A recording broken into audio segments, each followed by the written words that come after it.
And what's going on? It's your boy D-Hammy here, bringing you a brand new video here, guys, and we're back for Tuesday's vlog. Hopefully you enjoyed yesterday's Monday's vlog. Well, this is actually going up on Wednesdays. Yeah, so hopefully you can have uploaded Monday's vlog on Tuesday, which is today. So yeah, I actually have it uploading right now. Let's check what percentage it's on uploading from YouTube. It's nice we edit from my editing suite. Actually, the music over the time lapse for me writing actually went a wee bit wrong, but then I got the playback whenever I exported it, and it's completely fine.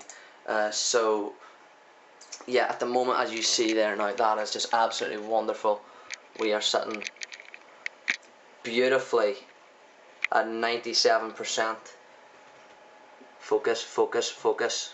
Yeah, guys, I apologise, and you'll actually see if you watch the vlog as well that the focus was actually not the greatest, especially for that time lapse on whenever I was writing. I think that's because I was typing and there was words, and it's very difficult for to focus whenever you're writing words. I say whenever I want to do the text message, I had to screenshot and put them up like I said I did in yesterday's vlog, because I couldn't just show you the text message through the camera, because for the simple reason it didn't focus whenever I tried to do that, and I wanted to try and put the best quality out there, guys, if you possible. Now, if I thought Monday's vlog was going to be sort of like base, this is definitely going to be base. I have no idea what I'm doing today, guys. The weather's not great outside.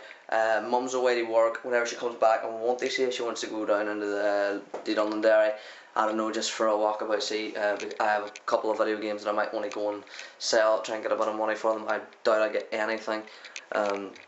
You know what, I'll just go and show you the games now. So we're sitting here. So we have FIFA 16 right here. That's horrible focus. Then WWE 2K16, UFC the original. We have Black Ops 3, F1 2016, Don Bradman Cricket 14, FIFA 17, and GTA 5. I would be selling this. Probably keep F1 because I'm not getting the new F1 1, 2, 3, 4. And would I sell Don Bradman? I probably wouldn't. I'd probably sell these 4 games. I'd probably get like £1 or £2 for that. I'd probably get like £1 for that. Probably get £1 for that, and I'd probably get like a £5 for that. Maybe no, I wouldn't even. Probably like £2. I'd probably get a tenner for those 4 games, because I'd be selling them down in the game shop, and they are not very good at giving you money for your stuff, but they're the best though, because you can go to CEX and they're even worse. But we'll see what happens. Right now, I probably won't be going down to London Dairy. Mum probably won't take me down, so yeah, you just have to take as it goes, I guess. I'm not going to be saying let's see what the day takes us today, because I don't want to have to title the vlog the exact same thing. But you never know what the day will hold for us. I'm assuming something will happen, obviously. Otherwise, I'm going to have to just chat to you guys about something. Might sort of bring like sort of the chit chat vibe into this and just chat to you about someone lying in my bed. I didn't feel that well when I woke up. I woke up at 8 o'clock and I'm trying to get myself into the groove of waking up early now, because back in September, if I go back to school, I'll be having to waking up early, and well, let's hope when I go back to school now I'll see the results on Thursday, and we will be able to see, and if not, then I have no idea what I'll do. I might go into business some way, and try and do, and I'll have to wake up early for that. So that's why I'm trying to ease myself in waking up early. So yeah, I'll just see you. I guess we'll just see where we can go.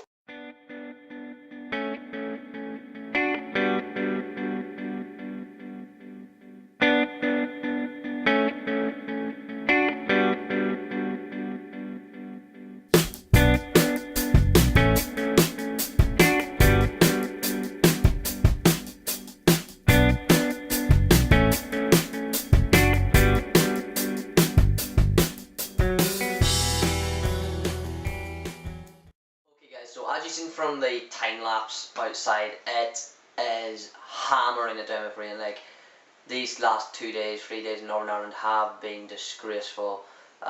It's been a lot like yesterday, only maybe times well about 100 in terms of how bad it's been.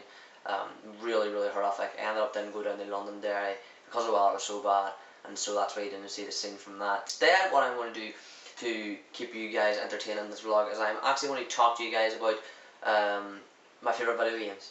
One of my favourite video games, you know I love gaming, and so just really going to rattle through some of the best games that I've ever played. Substance Hit and Run, Grand Theft Auto, San Andreas, Bully, Red Dead Redemption. You'll see a theme of Rockstar games there. That's simply because Rockstar are the best games company on the planet. But then you go to Ubisoft and they have games like Far Cry, Assassin's Creed. There's some brilliant games. The best Call of Duty I've ever played is Modern Warfare 2. It's got to be up there. It's a really good game.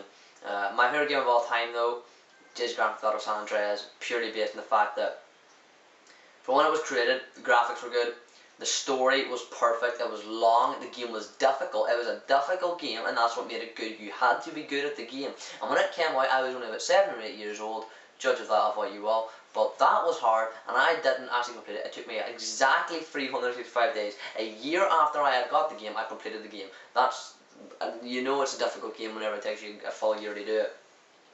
So yeah, I love Grand Theft Auto San Andreas because the story's there, the characters are so engrossed. Like I remember them all: Big Smoke, CJ, Ryder, Sweet, Officer Tenpenny.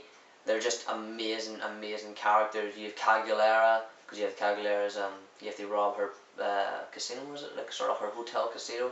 I think it's based on Caesar's Palace, because Caguilera's Palace, I'm pretty sure that's what it's called in Las Venturas, and that's another thing they incorporated multiple different sections like Las Venturas, San Fierro, the desert, the countryside, and Los Santos. So that's why Grand Theft Auto San Andreas is my favourite game of all time. Physics are also brilliant, and there's just so much you can actually do with it, so many activities, and you can buy so many properties. It's just a stupendously brilliant game. The best part about it is that it's fun. At the end of the day, a video game is there to have fun with. I hate video games that now try to be too realistic. I'm like, man, it's a video game, come on. The whole point when we pick up with it and we want to be able to sit there and play it for about 10 hours straight. I think there's only been like 3 or 4 video games in my life I've ever been able to do that with. Grand Theft Auto San Andreas being one of them, and that's why I adore it so much. One thing I actually want to show you guys is this. It's my notebook, make of it what you will, because the design in the front of it is just any notebook. My granny gave it to me whenever I was getting the camera and staying with her. She gave me this notebook. It wasn't written in or anything, and it's absolutely wonderful because it's so like beautifully lined and everything, and it's just absolutely wonderful. And to begin with, I was going to put in my thoughts and ideas for my new scripts that I was going to create, and that's what the first 3 pages are. It's a play that I want to write called Forgotten Casino. I need to learn how to play poker first, so that's why I'm doing the short film in the meantime, whilst I learn to play poker before I write Forgotten Casino. But then this evolved into my songbook because I've really, I think I had the whole Dream Chaser thing all ready to be written for about a month and a half, and I never did anything with it. And that's because for that month and a half I've just been writing songs. I can't play an instrument, so what I've had to do is I've had to just think of a beat in my head, or take a beat that's already been in another song. For example, I used Tennessee by Ed Sheeran for one. And it's just, I love doing it because you can just play with the words a lot more to make, because you can use metaphors and things like not making sense. It's not as good as writing scripts, I will say, because I enjoy more. There's more freedom. You can do a lot more because you don't have a time limit really when you're writing songs. There's a time limit. I think I've written 14 songs and other on this book. I will not let anyone see this book because it's my book and no one gets to see this book. Yeah, there's a lot of thoughts in this here that I don't know. There's a couple of songs that I've actually written in this book as well that I wouldn't want to publish. They're not very good songs, but they do mean a lot to me and they get my feelings out there. I think they're the type of songs that are very good. Of course, I can't sing either, so I will not be publishing any of them. If you follow me on Twitter, you will know I have asked for any musicians, if they want, hit me up, and I will be able to provide. I can hand you, I can email it to you, and then you can see what you think. And if we want to go in, we can go in and do it. I'd be more than happy to do that. And so yeah, I just thought I'd show you guys that there. Wee bit of an insight on what I like to do with writing. Yeah, guys, I'm just thinking here. Literally the weather is the worst thing I've ever seen in my life. This is one of the worst days of our summer, if not the worst day I've never done in summer.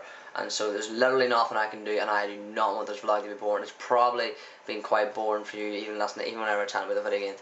But you've heard me a lot about me chatting about my writing, and I have written 3 full feature length films that I have stored on my computer right now.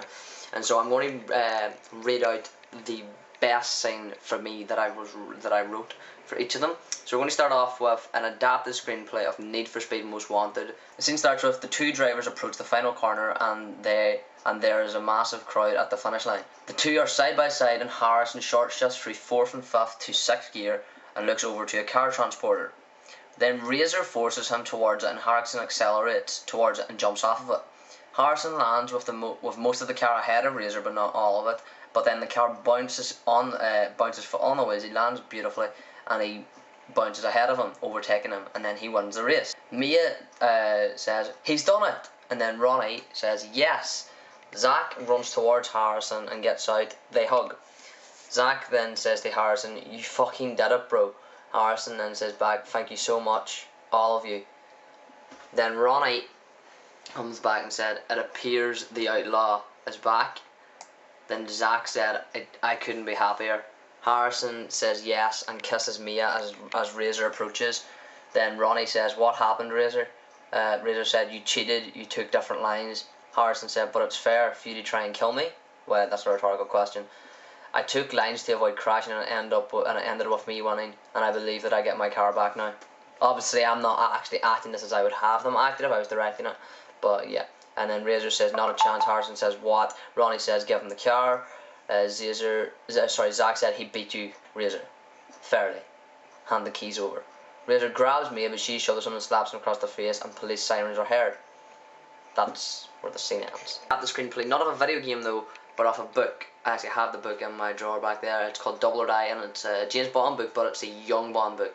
Basically, it's a series of books about James Bond whenever he was young, and this is an adapted screenplay of one called Double or Die. This is the very last scene. I love this scene because it is the epitome of what Bond is now. 12 years later, the screen shows Bond's Aston Martin parked at a house, and he is dressed in an MI5 outfit with a badge saying 007.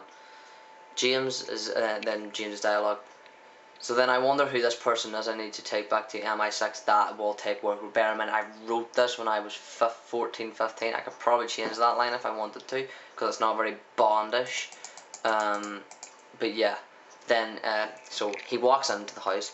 Then Alan Turing, because you have to bear in mind, James Bond is a character set and whenever Alan Turing would have lived in the World War II. So Alan Turing says, "Don't I know you?" Because earlier on in the script, he's obviously in it. Anyway, I'll just go through. Then James says, "Probably shouldn't say." Alan Turing says, "I know. Were you at Cambridge?" Then James says, "Afraid not," because we're to the Eton. Then Alexis Fairburn, if you read the book, you'll know who he is. He says, "Bond. James Bond." Then the scene changes to Bond and Alexis in the car. Then James says, "Your machine, I expect they couldn't have made it work without you." And then Alexis says, "Ah, not me. Alan Turing. He's the clever one, I'm afraid. They kidnapped the wrong man."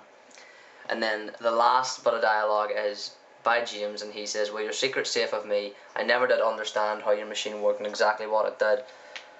As you say, I'm just a foot soldier. I tend to solve problems with my fists or with a gun, and I suppose I'm doomed to spend the rest of my life trying to sort out the problems that the clever people of this world make for the rest of us." The James Bond theme song plays as the credits roll. This one is an original. It's not an adapted screenplay. It's an original screenplay, and I want to do two parts of it. Scene switches to the broadcast footage of the game where Lily scores free. After each goal, she points to the sky. The final goal is a penalty on the 92nd minute and is to win it 3-2. The commentary, isn't it? The commentator will say, "What a day for this young girl. 4 days after her dad was put to rest, she had scored 2 goals and now has the chance to win it. I can't imagine what's going through her head.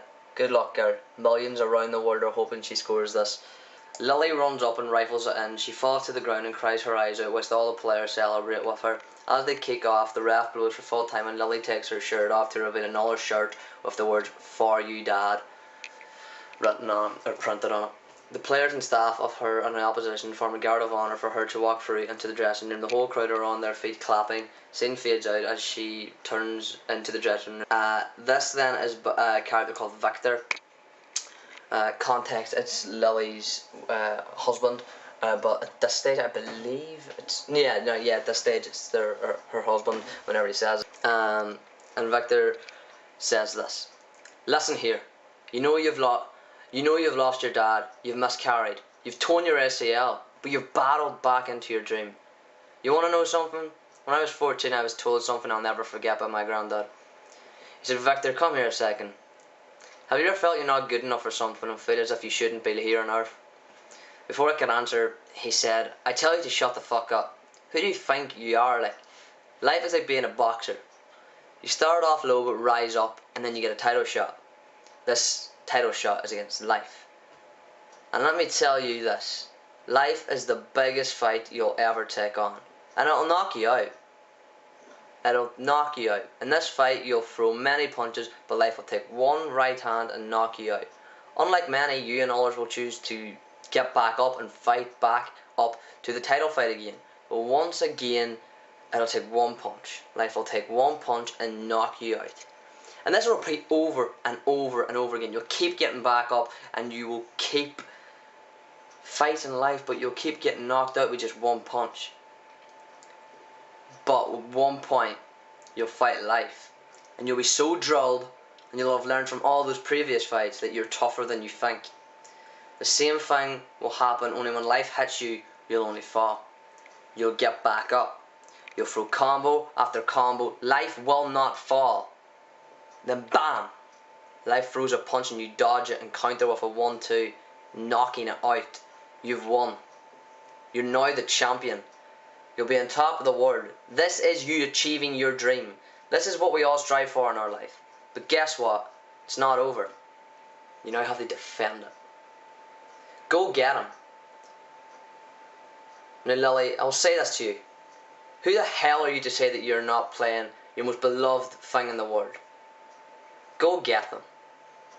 And then I actually put the end of that there. It can involve improv because it's one of those things where you can involve improv. And I actually did that there. It's not like that. What I just said wasn't exactly what was written on the screen in front of me in the script. But I added to it with improv, and that's what I would want from the improv of the actor. Basically, I don't know what else I can possibly record. It's 6:15, but I'm probably going to have to end the vlog here because if you look at that outside, hold on, then I'll come over and actually show you guys properly. If you actually look at that, it's just dreadful. It's just unbelievably poor weather. I can't think of anything that I can do. So I will end the vlog here, guys. I've been your boy D Hammy, and I'll see you next time.